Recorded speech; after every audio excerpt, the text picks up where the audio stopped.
dá tudo no carro, só eu não sei trocar. Mas não troca mais hoje em dia. Você compra o remendo e a bombinha de encher pneu.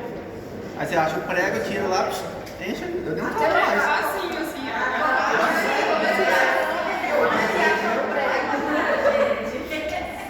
É fácil. Mó fácil. É que eu nunca tiveram nossa Cadê a sua Isso é coisa de menino. Só é difícil quando não tem tempo. É impossível. Não tem quê? É verdade. O homem só não troca quando tá com febre. É a febre do homem não diz, hein? Ai, ai. Pior quando tá no parto. Pior que parto. A febre de homem não é brincadeira não, doutora.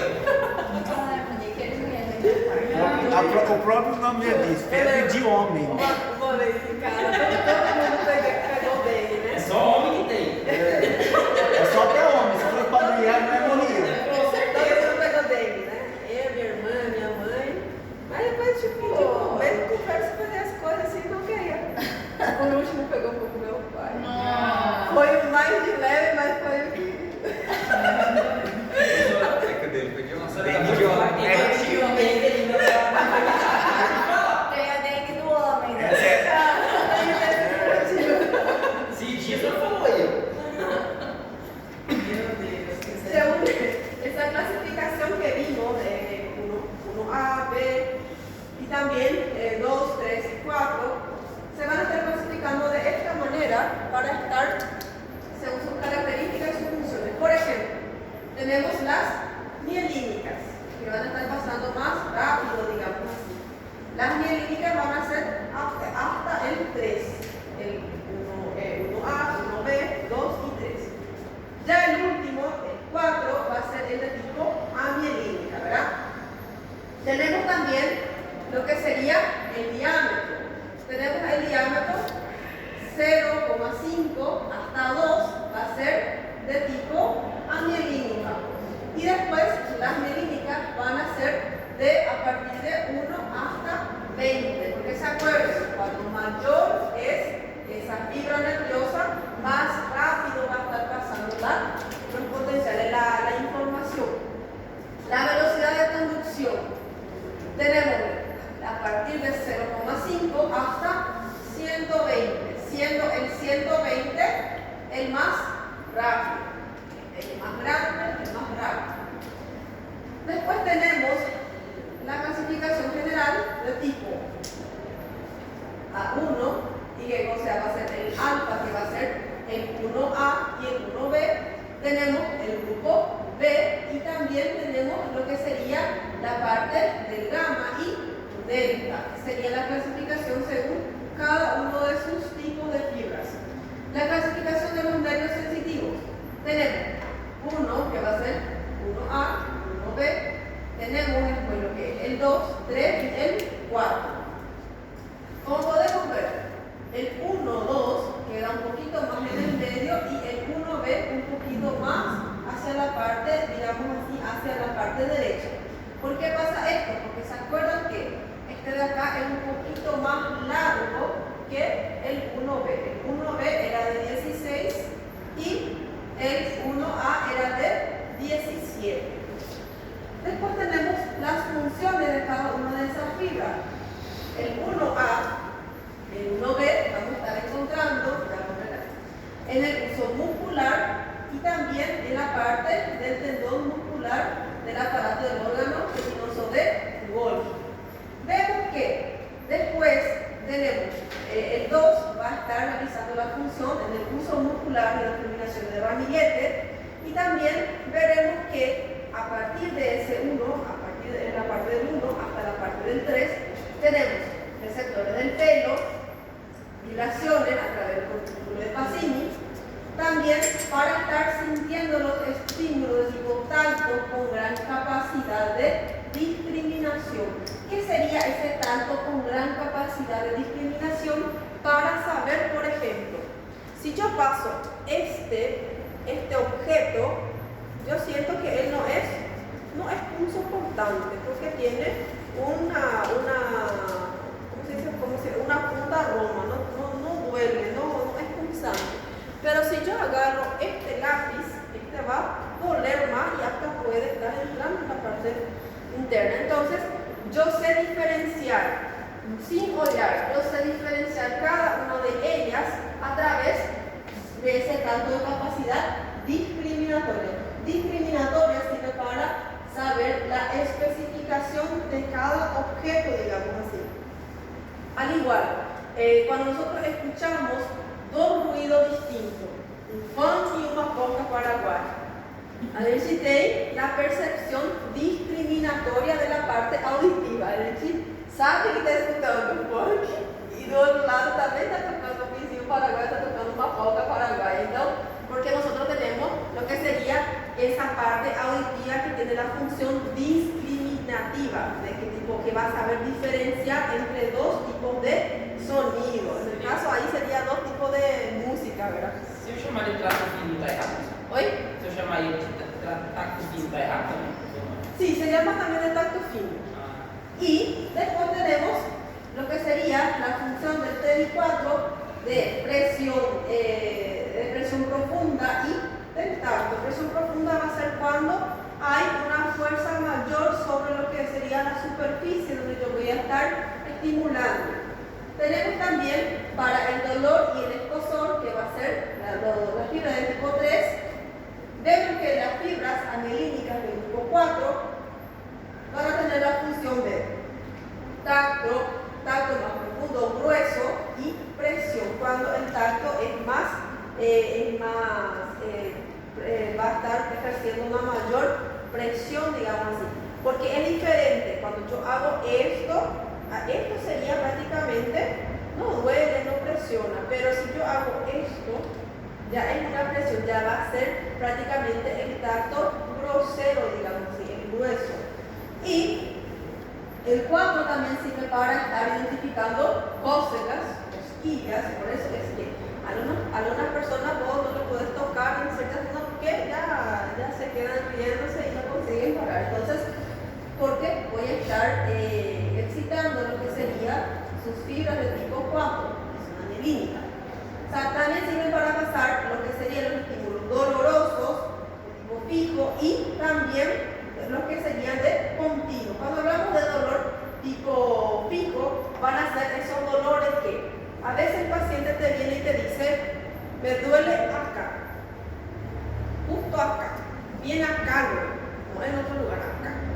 Entonces sería un dolor fijo en un lugar. Pero si el paciente o te dice, me duele acá, solo acá, o a veces viene el paciente y te dice, me duele toda la boca, allá aún específicamente, acá y acá, porque no es un dolor de tipo fijo, no es fixo en un lugar. Ahí vamos a ver, cuando entremos en la parte de dolores, tipo de dolores, vamos a ver por qué sucede eso, cuáles son los receptores que van a estar encargándose de esos tipos de dolores. Entonces, el dolor de tipo fijo, cuando se fija en un lugar, va a estar pasando a través de las fibras tipo 4 amielínicas, y también el frío, el calor, y después la función motora. Todo eso es motor sensitiva. El frío, calor, las cosquillas, todo sería la parte sensitiva. Cuando hablamos de función motora, por ejemplo, esos tipo 1, un poco de tipo 2 también, van a tener función sobre el músculo esquelético, especialmente de tipo alfa, de tipo A alfa. Entonces, por ejemplo, cuando yo voy a estar pasando información a esa parte de músculos esqueléticos, que es para estar pasando esa información, van a ser también esta clasificación, estos tipos, lo que serían 1A, 1 y el 2. Después tenemos el 3, por ejemplo, vemos que tiene la función motora en la parte del uso muscular, especialmente dentro de ese músculo, en el centro del músculo. Entonces, si se estira ese músculo, si tiene algún cambio, una mayor fuerza emitida sobre él, entonces va a estar activando lo que sería estos grupos de fibras nerviosas. Y después tenemos las amielínicas, que van a tener la función motora en la parte simpática, porque son fibras de tipo C. Podemos ver que estas clasificaciones sirven para estar sabiendo, digamos así, cuál es el tipo, cuál es la función, cuál va a ser tipo, el efecto que va a estar teniendo en cada una de esas zonas de la parte del organismo de mi paciente. Como les dije, colocaron esta clasificación los fisiólogos para dificultar la vida del estudiante, pero también para estar clasificando de forma ordenada. Porque si solamente se hablara de un tipo de fibra, pero uno va a estar sintiendo, y va a estar todo mezclado, uno sirve para otra cosa, pero iba a estar más confuso para estar estudiando, más de lo que ya es.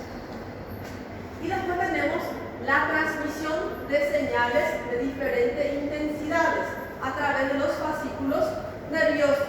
Vamos a estar hablando en esta parte de lo que sería la sumación espacial y temporal. Cuando hablamos de sumación espacial, va a ser, por ejemplo, si yo paso, en estos casos podemos ver, justamente estaba un chinelo con mi havaiana, estaba pasando, justamente estaba un clavo, yo no vi un prego, pisé nesse prego, pasó por la havaiana, pasó por la havaiana y justamente entró en la parte de mi piel. Entonces, como ese estímulo es tan intenso, porque justamente entró en la superficie, va a estar estimulando lo que serían las fibras nerviosas. Entonces, si es un estímulo muy intenso, si está afectando a un grupo y todo más, entonces toda esta región roja va a estar, estas fibras nerviosas que vemos acá, entonces, dentro de las fibras nerviosas. Entonces, toda esta zona va a estar pasando la información, por eso va a ser más intenso lo que es el dolor y el paciente, si es más intenso, si agarra toda esta zona, entonces el dolor va a ser mucho más fuerte, porque el prego justamente pasó a havaiana y pasó una huella también, entonces es mucho más doloroso, es un estímulo intenso. Después tenemos, justamente, estaba con mi, ¿cómo se llama eso? Nosotras las mujeres usamos mucho ese nuevo calzado, aquele que é meio que plataforma, cheio de pedrinhas, papete? Então, justamente eu não estava de havaiana, estava de papete, un poco más grueso, ¿verdad? Estaba justamente con ese calzado, justamente estaba el prego, pasó ese papete y hincó un poco, entró un poco, pero no tanto, más un poco de leve, digamos así. Entonces, veremos, como es más de leve, entonces la estimulación va a ser de tipo moderado, porque va a estar afectando una cantidad menor de esas fibras nerviosas. Si hay una cantidad de fibra nerviosa menos estimulada, entonces vamos a estar hablando de sumación espacial. El espacio que fue afectado va a ser menor. Acá el espacio que es afectado es mayor, porque el tipo de estímulo que recibió este paciente fue mucho mayor porque entró el prego por la havaiana. Acá me salvó el papel. Y después tenemos al paciente justamente estaba con papel, pero no era prego grande, era aquella taxinha, ¿no? Entonces era de aquello de allá, entonces pasó, pero justamente solamente yo sentía cuando andaba, cuando paraba, cuando me sentaba no sentía mal. Toda vez que yo estoy caminando, yo siento ese dolorcito. Eso pasa cuando está en la havaiana, ya reventó, colocaba en Entonces, todas las veces que caminamos vamos a estar sintiendo ese estímulo. Entonces, como el estímulo va a estar estimulando pocas fibras nerviosas, va a estar afectando poca parte espacial. El espacio afectado va a ser menor. El estímulo va a ser también, no va a estar afectando a tantos grupos de fascículos neuronales. Esto sería sumación espacial. Y después tenemos a lo que sería a la sumación temporal. Paciente que, vamos a decir que este paciente justamente tiene dolor de oído. Paciente que tiene dolor de oído, tiene ese dolor de tipo a veces, parece que duele demasiado, después pasa un poquito más. Entonces, va a ser temporal por el tiempo que va a estar doliendo. Durante ese tiempo va a ser donde está más intensificado ese dolor. Entonces, una vez que baja, es porque el paciente siente, no desapareció el dolor, pero disminuye la intensidad. Ahí después vuelve a tener esa, parece que una puntada, ese dolor fuerte. Entonces, vuelve, muchas veces se queda un poquito menos, pero a veces pasa nuevamente un dolor intenso. Ese dolor temporal va a estar estudiando la parte de tiempo, de esa intensidad de dolor que va a estar apareciendo. Entonces, este va a ser de espacio afectado, cantidad de fibras acometidas. En estos casos de sumación temporal va a ser el tiempo transcurrido, el tiempo que va a implicar presente esa dor, y en cada umbral, en cada plató, en cada meseta de lo que sería ese dolor. Doutora, tem pessoas que têm, vamos supor, o braço amputado, eles sentem a dor do braço, tipo assim, na mão. Assim. Del miembro fantasma. É. Ese, por ejemplo, vamos a estar viendo en semiología. Vamos a ver también, creo que en esta parte también de neuro. El paciente generalmente tiene una afectación tanto en la parte de la parte cerebral que siente, porque muchas veces las neuronas se van a estar excitando, se pasa una estimulación, se excita y por eso siente el dolor. Mientras que el mismo que el miembro no esté más ahí, parece que le duele esa parte porque justamente en la parte cerebral se está estimulando esa zona que siente el dolor de ese brazo, por ejemplo. Vamos a estar viendo mejor y todo más cuando veamos más a fondo. Ahora sí les hablo del núcleo y todo más en la parte cerebral. No me van a entender muy bien todavía, pero vamos despacito a pasito, ok? Sem apuro, bicho, ok? Fico devendo para você uma aula direitinho sobre isso. Y después tenemos la organización neuronal y zona de descarga facilitada. ¿Se acuerdan que la vez pasada yo les dije que el paciente toma café todo el día? Nosotros tomamos café todo el día. Ahora no paré más porque tengo gastrite, ¿verdad? Pero toma café todo el día, ou seja, esse cheirinho você já reconhece de longe. Às vezes você está com muita gana de tomar café, só de você olhar tipo uma foto parece que o cheirinho vem, mesmo não tendo cheirinho, porque houve uma facilitação. Foi tantas vezes que eu fui cheirando que la parte olfativa se empezó a desarrollar un paso, una excitación facilitada. De tanto que yo estoy facilitando esa vía, entonces ya se vuelve prácticamente automático. Por ejemplo, para que nosotros andemos. Un bebé es difícil porque ainda no sabe cómo tiene que hacer. Pero después de grandes, nosotros podemos cerrar los ojos y andar sin problemas. Entonces, porque ya hubo esa facilitación para hacer ese tipo de movimiento, lo que sea, del paciente.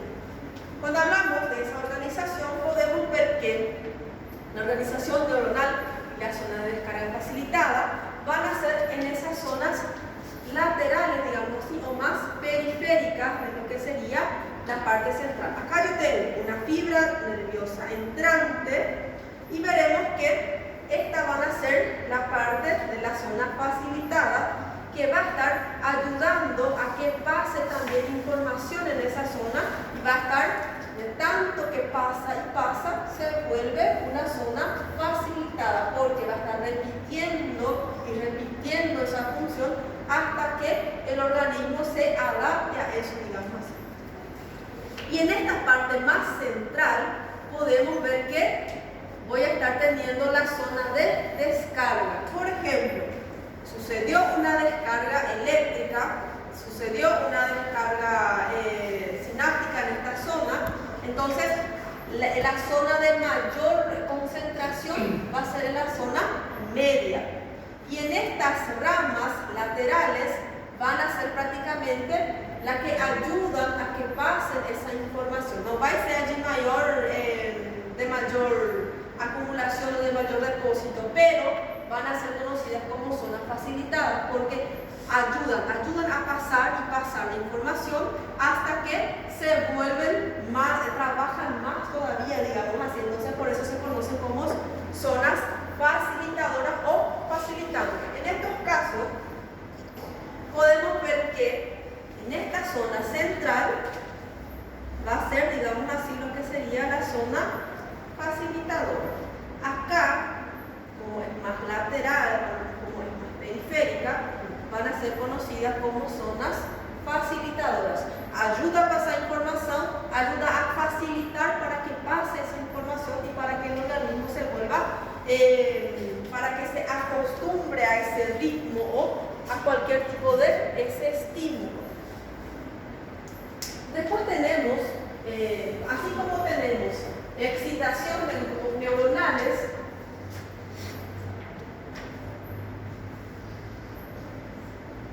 también tenemos la inhibición. Cuando se activa excitación, entonces aumenta la descarga neuronal. Aumenta descarga neuronal y consecuentemente vamos a ver que se va a estar activando, estimulando. La excitación va a ser prácticamente estimulación positiva.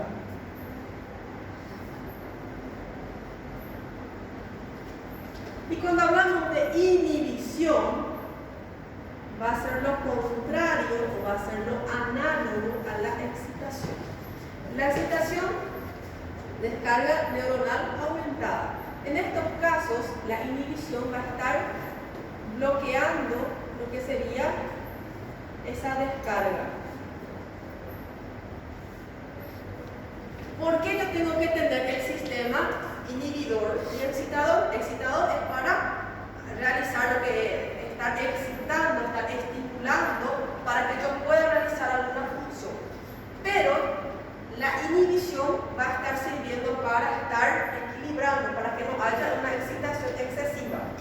Esto es lo que no funciona en el paciente con convulsión, porque el paciente tiene una descarga eléctrica exagerada.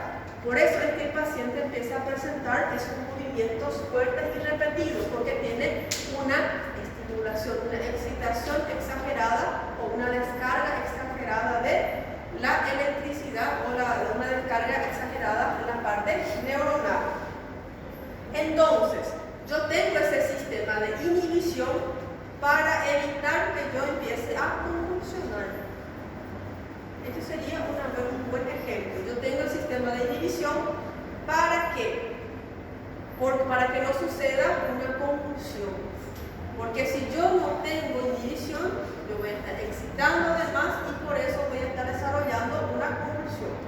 Porque la convulsión es el resultado de estimulación excesiva del grupo neuronal. Si ese grupo neuronal recibe estimulación excesiva, todo estimula, entonces va a empezar a presentar movimientos fuertes repetitivos, porque se está estimulando. Pero una vez que yo inhibo, entonces el paciente deja de presentar esos movimientos bruscos. Ahí es donde va a estar trabajando la parte de los fármacos que nosotros utilizamos, por ejemplo, en las convulsiones. Los fármacos que actúan a nivel de las convulsiones van a estar evitando o van a estar cerrando los receptores de esas fibras excitadoras. Entonces, los fármacos para las convulsiones evitan permitan que esa excitación llegue, digamos así, esos neurotransmisores, esa descarga llegue a la otra siguiente neurona. Entonces, evita que el receptor esté encajándose y consecuentemente el paciente deja de tener convulsiones. Entonces, en esa inhibición del grupo neuronal vamos a ver que algunas fibras de entrada van a estar inhibiendo la neurona para evitar, por ejemplo, una convulsión, una excitación excesiva del grupo neuronal. En vez de excitarla, entonces él va a estar frenando, la inhibición va a estar evitando, va a estar frenando, va a estar bloqueando para que no suceda una convulsión, para que no haya una estimulación excesiva de la parte del cerebro también. Y vemos que este mecanismo va a ser opuesto a la facilitación. Facilitación va a ser, estimula más, va a estar trabajando más. Pero cuando hablamos de inhibición va a estar evitando, digamos así, o sea, va a ser lo contrario de la facilitación. Y veremos que el campo de las ramas inhibitorias en su integridad se llama zona inhibitoria. Vamos a tener las ramas que van a estar pasando, estimulando, y vamos a tener también la que va a estar inhibiendo, para que no se excite, para que no se estimule de forma exagerada. Y el grado de inhibición en el centro de esta área es debido a lo que sería el elevado número de terminaciones en la parte de los niveles centrales y también la parte de los bordes. Dentro de las inhibiciones vamos a tener dos tipos, digamos así, de inhibiciones de grupos neuronales. Vamos a tener la divergente y también tenemos la convergente. Cuando hablamos de divergente, veremos que, por ejemplo, la divergencia va a ser cuando las señales que atraviesan un grupo neuronal, por ejemplo, acá yo tengo una fibra, una fibra es di porque va a estar pasando la información a dos fibras, después estas dos fibras más a dos fibras, y así sucesivamente hasta que podemos ver una sola fibra va a estar pasando información a varias otras fibras a través de toda esta divergencia. Entonces va a ser divergencia en el mismo fascículo. Este fascículo pasa la información a otro y así va a estar aumentando lo que serían los números. Y vemos que después tenemos esta sería la divergencia de un solo fascículo, cuando solo uno se divide en dos y después estos dos van a estar formando su propio eje donde van a estar dividiéndose consecutivamente. Después tenemos la divergencia en múltiples fascículos. En estos casos, ¿para qué sirve este? Para pasar la información que llega a una sola fibra para estar pasando a otras varias fibras. Entonces, esto va a estar sucediendo en la sumación espacial o temporal. Espacial, porque se está estimulando una fibra y esa fibra va a estar estimulando más otras fibras hasta que estimule varias otras fibras, va a estar estimulando un espacio mayor de fibras. Después tenemos la divergencia en múltiples fascículos. Podemos ver que este fascículo se va a dividir en dos ramas y esas ramas uno va a estar, por ejemplo, uno hacia la parte diferente y otra, por ejemplo, va hacia la parte, una por ejemplo va en un lado derecho, por ejemplo, y el otro lado izquierdo. ¿Para qué eso sirve? Para estar pasando información a ambos lados. Por ejemplo, si yo estoy recibiendo un estímulo doloroso, yo voy a estar avisando, por ejemplo, el cerebro, y también voy a estar avisando a otras partes del organismo que van a tener las neuronas donde se van a estar reflejando en más campos. Entonces, cuando hablamos de divergencia en múltiples fascículos, va a pasar a dos fascículos que van a estar yendo en trayectos diferentes. Uno va hacia, por ejemplo, este va hacia el lado derecho, este va hacia el lado izquierdo para avisar, para pasar la información en un lugar también más lejano, para pasar la información hacia el lado del cerebro, por ejemplo, y al otro lado del organismo, al otro lado del cuerpo. Entonces, por eso se conoce como divergencia en múltiples fascículos. Viene uno, diverge, porque son dos, y pasa en fascículos, en múltiples fascículos, porque los dos fascículos no se van acá, sino que uno va acá y otra información se va al otro lado contralateral. Entonces, por eso son llamados de divergentes. Pasan en dos, después aumenta, por eso se conoce como divergencia en el mismo fascículo, y este sería la divergencia en múltiples fascículos, porque este fascículo va a estar pasando la información a dos diferentes, uno que se va hacia la parte derecha y otro al lado izquierdo, por ejemplo.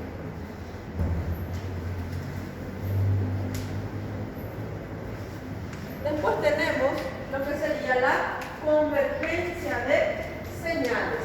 Cuando hablamos de convergencia, vemos que el otro venía de 1, pero iba a pasar a un número mayor. El otro era que venía en 1 y veíamos que se dividía en dos, uno llevaba la información hacia el lado derecho y el otro hacia el lado izquierdo. Estaba siempre multiplicando, estaba aumentando la capacidad. Cuando hablamos de convergencia, entonces va a ser al contrario. Vemos que, por ejemplo, todas estas fibras llegan solamente a un solo sitio. Toda la información de todas ellas llegan solamente a uno. Entonces, en vez de ser de divergente, entonces es convergente. Es solamente, puede haber 5 o 6 fibras, pero terminan siempre en una sola completa para estar excitando. Entonces, significa conjunto de señales procedentes de múltiples orígenes que van a estar llegando para excitar una neurona correcta, una sola. Acá podemos ver, entonces esta sería la convergencia desde una sola fuente, porque podemos ver que llega hacia solamente un ápice. Después tenemos las convergencias desde múltiples fuentes, cuando las fuentes son tipo que vienen de otros lugares, por ejemplo, la fuente 2, la fuente 1, la fuente 3, y todos ellos van a estar llegando en diferentes porciones de lo que sería esa neurona. Entonces, todo lo que llega de estos lados va a estar pasando la información y va a pasar solamente a una neurona. El otro era que aumentaba el campo y esto es al contrario, disminuye lo que es el campo de concentración. Vemos que este tipo de medio, este tipo de la convergencia, se va a estar utilizando especialmente en el sistema central, en el sistema nervioso central, para relacionar, por ejemplo, información. Tengo un monte de informação que eu tenho que estar juntando tudo para formar só uma resposta. Isso na prova de fisiologia. Um monte de tema que tem que chegar em uma coisa, né? Entonces, para eso yo voy a estar utilizando el sistema de convergencia de señales. Toda esa información enorme, entonces tengo que llevar a una sola, porque justamente esa palabra es lo que me va a dar los siguientes pontos na prova. Por ejemplo. Aí después, también usamos para sumar. Na hora de sumar, a gente pega vários valores que a gente vai estar juntando. Vamos a hacer de cuenta. Estos son los valores. Acá. 2 más 2 más 2. Victoria vendeu quantos doces? Entonces, vamos a estar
parte del sistema nervioso.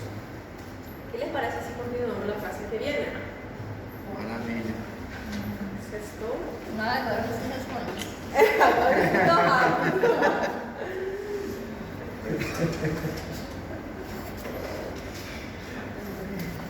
Ele que vai quietinho. Ele vai Professor, qual é o capítulo dessa aula? Você não tá nem aqui, tá só. Quer tomar meu whey? Libro. Vou treinar. Libro, yo estoy utilizando la 13ª edición de Gaito. ¿Cuál capítulo? 40. Este sería el 47, si no me equivoco. 46.